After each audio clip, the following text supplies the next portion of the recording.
जय हिंद। देखिए, सऊदी अरब ने एक अपना कानून को खत्म किया जिसका नाम है कफाला कानून। इससे भारत को बहुत ज़्यादा फायदा मिलने वाला है। और अभी हाल ही में फिलीपींस ने भारत से कोस्टल रडार को लिया। इन दोनों को समझते हैं। देखिए, भारत से हर साल लाखों मजदूर काम करने के लिए जो वर्कर्स होते हैं वो सऊदी अरब जाते हैं। सऊदी अरब के अलावा अन्य देशों में भी जाते हैं, ओमान, कतर, बहरीन, यूएई, यानी ये मिडिल ईस्ट में जाते हैं। खास करके वो गल्फ कंट्री में जाते हैं।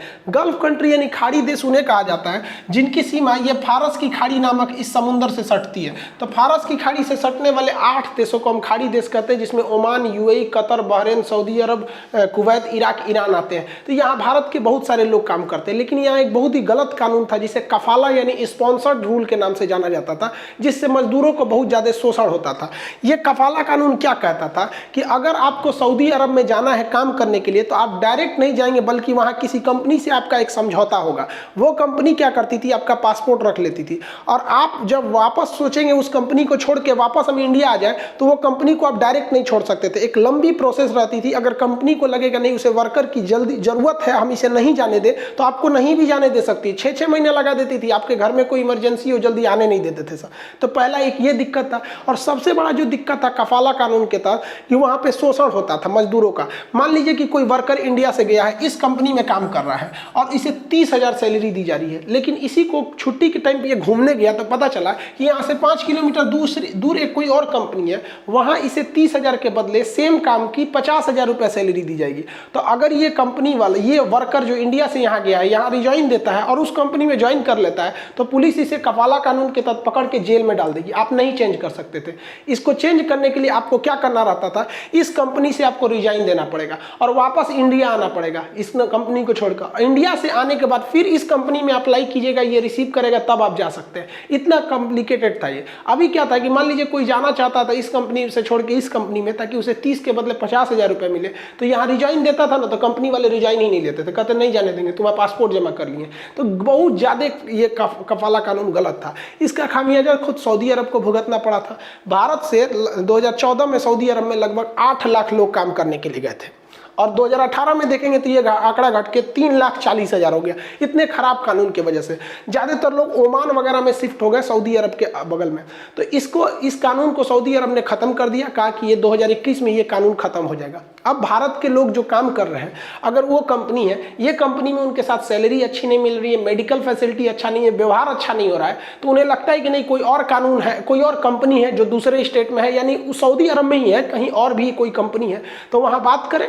और ऑनलाइन एक पोर्टल दे दिया जाएगा, मतलब वेबसाइट, जहां पे वो अपनी शिकायत करे कि हम इस कंपनी के साथ खुश नहीं है, हम उस कंपनी में जाना चाहते हैं, वो कंपनी हमें बुलाने भी रेडी है, आप हमें इसका अप्रूवल दे दिए। तो अब सरकार वहां पे इसका अप्रूवल दे देगी। तो इससे भारत के लिए बहुत अच्छी खबर है, क्योंकि भारत को वहाँ पर अब काफ़ी ज़्यादा प्रॉफिट होना है। तो अब कंपनियों में कंपटीशन होगा, कोई जो सैलरी अच्छा देगा, मेडिकल फैसिलिटी अच्छा देगा, छुट्टी ठीक ठाक टाइम से देगा, लोग वहाँ पे चले जाएंगे। तो इससे भारत वालों को अच्छा होगा, क्योंकि वो लोग भारत से, सोचिए 2014 की अगर बात करें तो 8 लाख लोग वहाँ गए थे, खाना वहाँ की खाते थे, पानी वहाँ पे, प्रदूषण वहाँ करते थे, हवा वहाँ की लेते थे, मेहनत वहाँ करते थे, अब खड़े पैसा कमा के यहाँ भेज देते थे। सोचिए अगर ये लोग यहाँ पर 10,000 रुपये भी कमाएंगे तो 8 लाख में 10,000 करेंगे, करोड़ों रुपए भारत में आ जाता था। तो ये भारत के लिए अच्छा है। आखिर सऊदी अरब ने ऐसा किया क्यों? तो एक्चुअली देखेंगे, सऊदी अरब के पास अभी चल रहा है G20 का कमांड। G20 के पूरी कंट्रोल सऊदी अरब के पास है, अभी उसका लीडर है। तो इसमें वो सुधार करना चाहता है, इसी बहाने वो दिखाना चाहता है।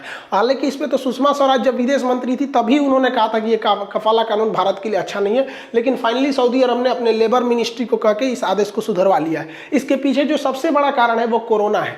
देखिए, कोरोना ने सऊदी अरब को दिखा दिया कि पेट्रोलियम के भरोसे बैठेंगे ना तो बर्बाद हो जाएंगे। तो कोरोना की वजह से पेट्रोलियम का डिमांड घटा, तो सऊदी अरब, रूस की अर्थव्यवस्था गिरी। तो सऊदी अरब को लग गया कि नहीं, हमें संभलना है। तो सऊदी अरब ने एक मिशन 2030 बनाया, यानी 2030 तक सऊदी अरब को अपने पेट्रोलियम पर निर्भरता को हटाना है।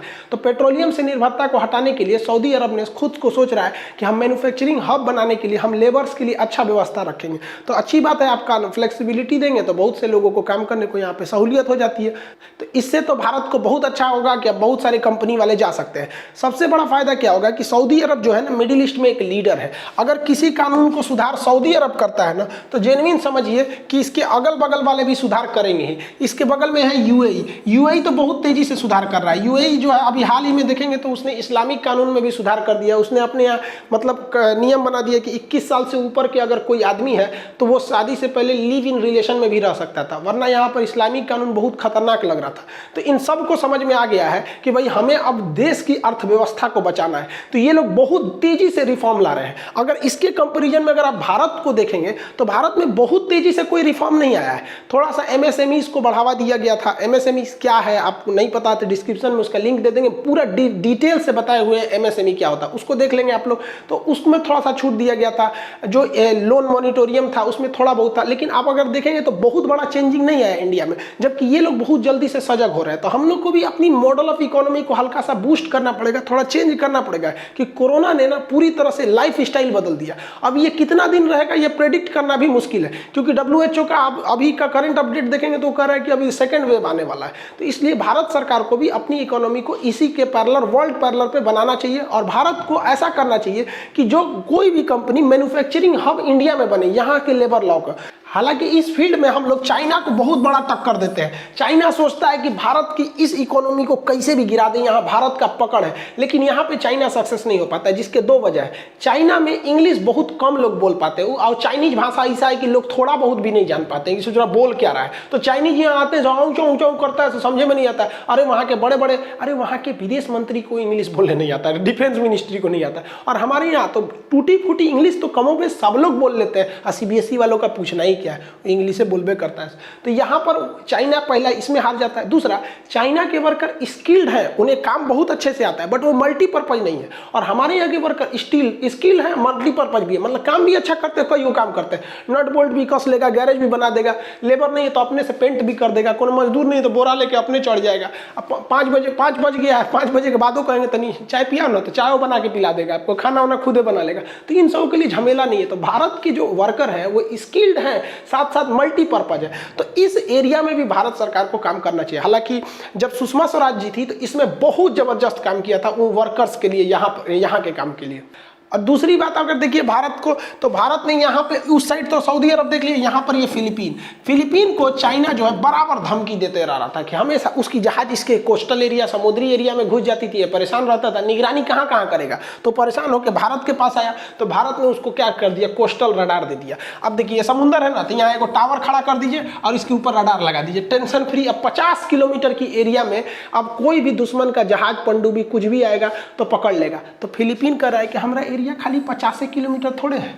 तो भारत ने भी कहा है कि हमारे पास कौन खाली एक गो रडार थोड़े, हमारे पास बहुत ज़्यादा 50 किलोमीटर की दूरी पे तुम लाइने से लगा दो। तो फिलीपीन को भारत ने पूरा लाइने से दे दिया यहाँ से कि लगा दे भैया, तू लाइने से लगा दे, अब ले लाइन से लगा दिया।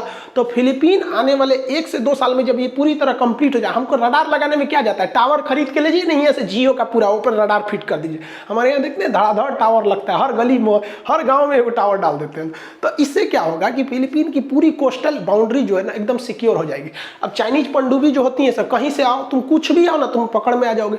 और साथ ही साथ फिलीपीन ने कहा है कि हमें ब्रह्मोस की सप्लाई दी जाए, और भारत ने ब्रह्मोस का हर एक वर्जन को फुली टेस्टेड कर लिया है, चाहे वो जमीन से मारने वाला हो, समुद्र से मारने वाला हो, हवा से मारने वाला हो, एंटी रेडिएशन हो, कुछ भी हो, हर तरह का कर लिया है। अब तो अंडर वाटर भी कर लिया, लेकिन उसका नाम कलाम रखा गया, APJ अब्दुल कलाम के नाम पर, के मिसाइल बोला जाता है। वो पनडुब्बी के अंदर से मार देती, मतलब समुद्र आपको बहुत शांत दिखेगा, अचानक उसमें से मिसाइल निकल जाएगी। तो भारत हर तरह की मिसाइल को बना लिया। तो फिलीपीन कह रहा है कि ये वाला मिसाइल ना आप हमको भी दे दीजिए, ब्रह्मोस हमको भी दे दीजिए, क्योंकि रडार लगा देंगे, साथ ही साथ वो लगा देंगे तो अच्छा ना है, सोने पे सुहागा हो जाएगा। तो भारत सरकार इस पर विचार कर रही है।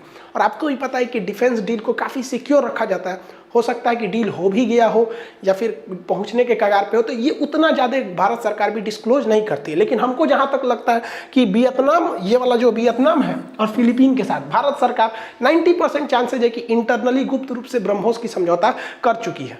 भले डोनाल्ड ट्रंप चले गए हैं, जो बाइडेन चाइना से नरम पड़ गए होंगे, लेकिन हम भारत वाले नरम पड़ने वाले नहीं हैं, क्योंकि चाइना ने जो गलवान में घुस के अपनी अति पार कर दी है। और हमारे यहाँ कहा जाता है अति सर्वत्र बर्जते, भाई अति जो होता है ना बहुत खराब माना जाता है। तो आई होप गवर्नमेंट भी इसको एग्रेसिव लेगी। मिलेंगे नेक्स्ट क्लास में। जय हिंद।